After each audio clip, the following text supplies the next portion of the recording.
नमस्कार। मातृत्व एक गहरा परिवर्तनकारी अनुभव है। बच्चों के जन्म के बाद ज्यादातर नई माएं भावनाओं की एक अलग लहर से गुजरती है।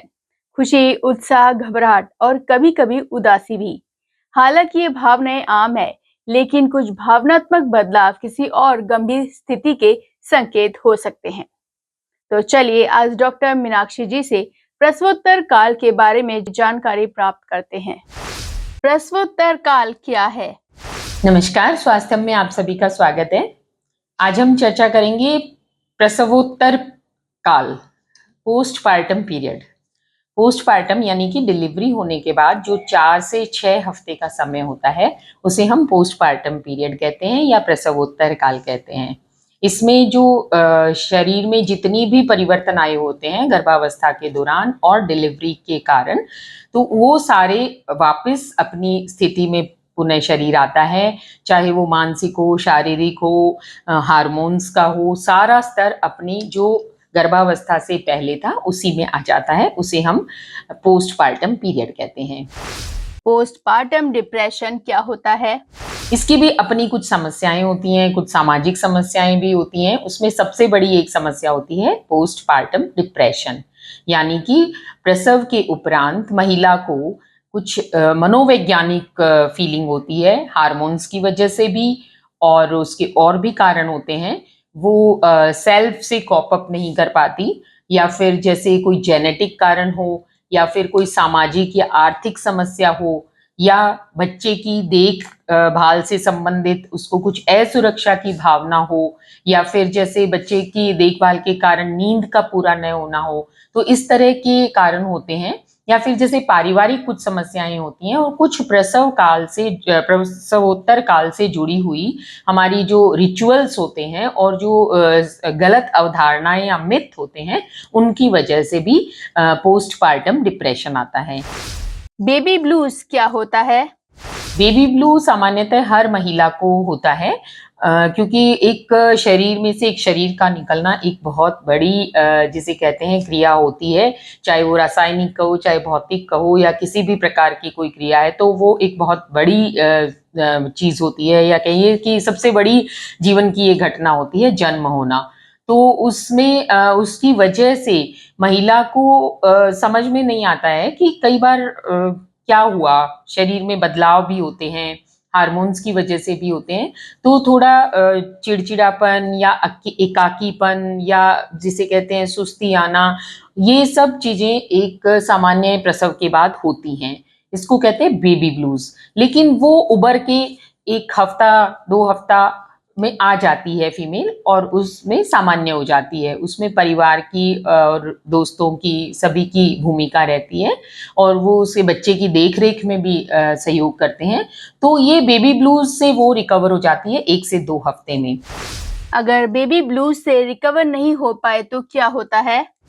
अगर इन बेबी ब्लूज से रिकवर न हो पाए और 15 दिन के बाद भी अत्यधिक चिड़चिड़ापन या चिंता या अवसाद में डूबे रहना, या अकेले, या भूख नहीं लगना, घबराहट का महसूस होना, इस तरह के लक्षण रहते हैं जच्चा में, तो उसे हम पोस्टपार्टम डिप्रेशन की कैटेगरी में डालते हैं। सामान्यतः 15% महिलाओं को डिलीवरी के बाद ऐसा होता है, और कारण मैंने आपको बताई कि जैसे असुरक्षा की भावना हो जाती है, और अनप्लैन्ड प्रेगनेंसीज में ये ज्यादा होता है। परिवार में हिस्ट्री हो, मदर को, सिस्टर्स को, या फिर पहले से कोई मानसिक समस्या चल रही हो, कोई अवसाद हो, या शारीरिक समस्या चल रही हो, उसकी वजह से भी होता है। या महिला बच्चे की देखरेख में अपने आप को असमर्थ महसूस कर रही हो कि पता नहीं मैं कैसे कर पाऊंगी कॉप अप, ये ज्यादातर पहली डिलीवरी के बाद होता है। इसी प्रकार से जेनेटिक कारण भी, एक जीन होता है जो उस अवसाद के लिए जिम्मेदार होता है। या फिर जैसे मैंने बताया हार्मोन्स, एस्ट्रोजन, प्रोजेस्टेरोन, इनका अचानक से कम हो जाना, या फिर जैसे नींद की कमी हो जाना, या आपस में परिवार में कोई ऐसा तनाव हो। और फिर मैंने बताया कि जो कई बार मिथ होते हैं डिलीवरी से रिलेटेड या जो जच्चा का जो प्रसवोत्तर काल पीरियड होता है, जापा जिसे बोलते हैं, तो उसमें जैसे खाने पीने, पहनने ओढ़ने, इन सब से जुड़े हुए कुछ मिथ होते हैं जो मैं आपको चर्चा करूंगी। कि जैसे अलग एक कमरे में सुलाया जाता है, नॉर्मल बेड पे नहीं सुलाया जाता, थोड़ा अंधेरे कमरे में रखा जाता है, सूरज नहीं देखने दिया जाता, जबकि सूरज की रोशनी बहुत जरूरी होती है। तो उसके लिए इस अवसाद को ठीक करने के लिए हम लाइट थेरेपी देते हैं, इसीलिए तो सूरज की रोशनी नहीं देखने दी जाती। इसी प्रकार से पानी नहीं पीने दिया जाता, कि पानी मिथ होता है कि पानी पीने से पेट फूल जाएगा। खाने को मन पसंद नहीं दिया जाता, जो एक प्रोटोकॉल है, जो जिसे सेंजना बोलते हैं, सौंठ अजवान वगैरह वो ही दी जाती है। उसकी वजह से कई तरह की समस्याएं पैदा हो जाती हैं, जैसे कब्ज की समस्या है, या पानी कम पीने की वजह से पेशाब में इन्फेक्शन की समस्या है। इसी प्रकार से लेटे लेटे रहना है, किसी से बात नहीं करनी है, बाहर नहीं जाना है। तो ये सारी चीजें मिलकर के और अवसाद को जन्म देती हैं। तो ये भी एक बहुत बड़ा कारण होता है। तो इसी प्रकार से अगर अनप्लैन्ड प्रेगनेंसी हो, कि बच्चे को अगर पसंद नहीं कर रही हो महिला, कि मैं इस टाइम नहीं बच्चा पैदा करना चाह रही थी और ये हमारे जीवन में एक नया बदलाव आया, तो उसकी वजह से भी हो जाता है। इनमें लक्षण क्या क्या होते हैं? किसी से बात करना पसंद नहीं करना, चुपचाप रहना, भूख नहीं लगना, अत्यधिक चिड़चिड़ापन होना। पोस्टपार्टम साइकोसिस क्या है?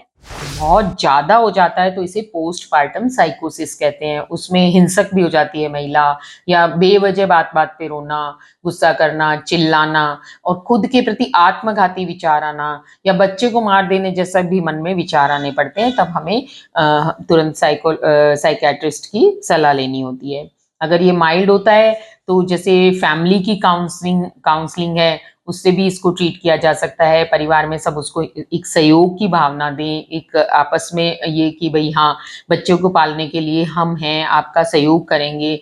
या फिर जैसे कई बार स्तनपान से संबंधित समस्याएं होती हैं, उनकी वजह से भी महिला को बड़ा डिप्रेशन आता है, दूध नहीं आना, दूध का कम आना, स्तनपान करवाते समय दर्द होना। तो सबसे पहले हमें इनको पोस्टपार्टम डिप्रेशन को अवॉइड करने के लिए क्या करना चाहिए? पोस्टपार्टम डिप्रेशन को कम करने के लिए क्या करना चाहिए? तो देखिए, अगर पहले से कोई ऐसी समस्या है, चाहे वो सामाजिक, पारिवारिक, आर्थिक जो भी है, उसको हमें काउंसलिंग करनी चाहिए। एक मनोवैज्ञानिक इसमें जो थेरेपी है, साइकोलॉजिकल थेरेपी, वो ज़रूरी होती है। तो खुलकर उस पर चर्चा करनी चाहिए और उसको महिला में आत्मविश्वास भरना चाहिए कि तुम्हारे सहयोग के लिए हम हैं। इसी प्रकार से नींद का ध्यान रखना चाहिए। जैसे बच्चा बार-बार दूध पीता है या पेशाब कर देता है, गीला हो जाता है, तो बार-बार नींद खुल जाती है, रात को भी जगना पड़ता है। तो ये ध्यान रखा जाए कि महिला की नींद पूरी होनी चाहिए, चाहे वो दूध पिलाने के बीच में आप उसका सहयोग करें, वो नींद पूरी करे, जैसे भी करें, तो नींद पूरी होनी चाहिए। खाने पीने का ध्यान रखना चाहिए, हेल्दी न्यूट्रिशियस डाइट, जो उसमें सारे पौष्टिक अवयव हो, ऐसे वाली खिलानी चाहिए। हमारी प्राचीन जो मान्यता है या पुरानी औरतें हैं, वो ये मानती हैं कि घी, गोंद के लड्डू, अजवाइन, सौंठ, बस यही सब खाना चाहिए। ऐसा नहीं है। एक्स्ट्रा कैलोरी की स्तनपान के लिए जरूरत होती है, उसके लिए घी दिया जाता है, लेकिन प्रोटीन, कार्बोहाइड्रेट, फैट सब संतुलित मात्रा में होने चाहिए। इसी प्रकार से हरी सब्जियां भी जरूरी हैं, फल फ्रूट भी जरूरी हैं, क्योंकि मिनरल्स, विटामिन्स, जितने भी जो जैसे जिंक है, मैग्नीज है, मैग्नीशियम है, जो हमारे न्यूरॉन्स को जरूरी होते हैं, ये हमें ऐसी डाइट से मिलेंगे कि जिसमें सब कुछ हो, बैलेंस्ड हो। तो संतुलित भोजन हमें जिसमें सारे पौष्टिक अवयव हो, ऐसा देना चाहिए। पानी भरपूर मात्रा में पिलाना चाहिए। तो खाने पीने का ध्यान रखना चाहिए, नींद की कमी नहीं आए, इस बात का ध्यान रखना चाहिए। और काउंसलिंग बहुत मैटर करती है, और आप उनको अकेला नहीं छोड़ें। ये कोई जापा कोई ऐसे सजा का पीरियड नहीं होता कि आप किसी से इंटरेक्ट ही नहीं कर सकते या बात ही नहीं कर सकते। तो उनको अकेला नहीं छोड़ें, और बच्चे की देखरेख में माँ का सहयोग करें। और जो भी अगर कोई समस्या है तो उस पर खुलकर चर्चा करें।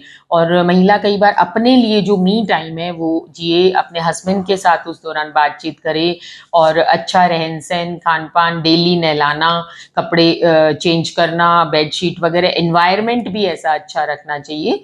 और इसी प्रकार से लाइट थेरेपी भी इसमें होती है, तो उसका भी एक बहुत बड़ा रोल होता है। सुबह-सुबह की जब सूर्य की किरणें आती हैं तो उसमें भी बिठाया जाता है, उसमें माँ और बच्चे को दोनों को बिठाना चाहिए क्योंकि उससे हमें विटामिन डी भी मिलता है और जैसे बच्चे को पीलिया भी नहीं होता, तो दोहरे लाभ होते हैं।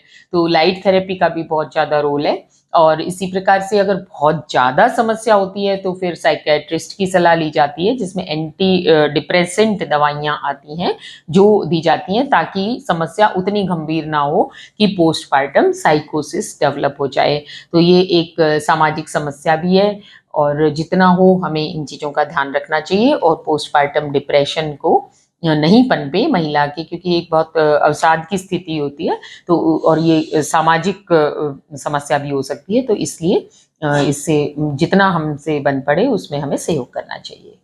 तो आज आप लोगों ने डॉक्टर मीनाक्षी जी से प्रसवोत्तर काल के बारे में जाना। ऐसी और जानकारियों को देखने के लिए हमारे चैनल को सब्सक्राइब करें, जिससे आप आने वाली बीमारी से सतर्क रहें और साथ ही लाइक, शेयर, कमेंट करना ना भूलें। तो चलिए मिलते हैं अगले शुक्रवार एक नए स्वास्थ्य के साथ। तब तक के लिए दीपिका को दीजिए इजाजत।